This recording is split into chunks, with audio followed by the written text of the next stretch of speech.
And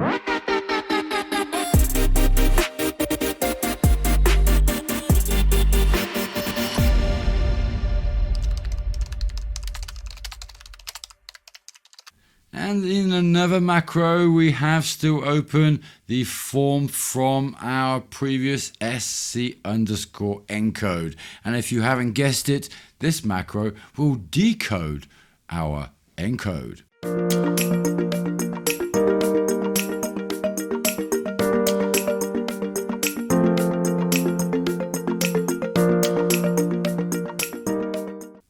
If that makes any sense to you, it sure does to me. Okay, so with our alternative macro, we had the SC encode previously. If you did not see that, then be sure to go and check out the previous video on macro day. And if you don't know what macro day is, then you haven't watched enough videos. So please make sure you watch some more. It all helps. Okay, so this macro will decode your data. And when I say decode, you need to encode it first. And that is why we still have here our previous encode. So in this example, what I'm going to do is I'm going to create a new field.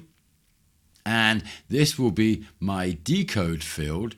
And within this, I am then going to go ahead and decode our data that we have previously encoded. So here we have our decode on load. I can have then here our data encoded. And of course, I could actually just go ahead and say, well, the account description equals the account description now, right? So let's go ahead and try that. So if I go account description equals account description, let's see what happens, because of course, you guessed it, our data is still going to be encoded. Okay, so there will be no difference there. Your data is from that moment onwards encoded. So from here, we want to, of course, go ahead and maybe use the alternative macro. And that would be to sc_decode.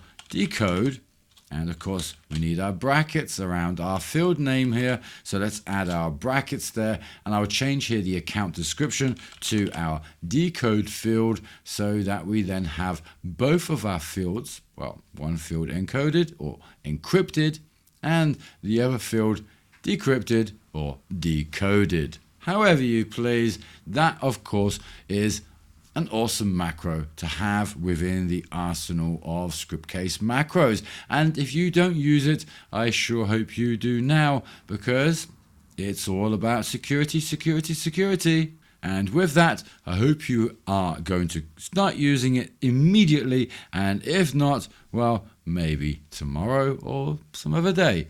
And until the next macro.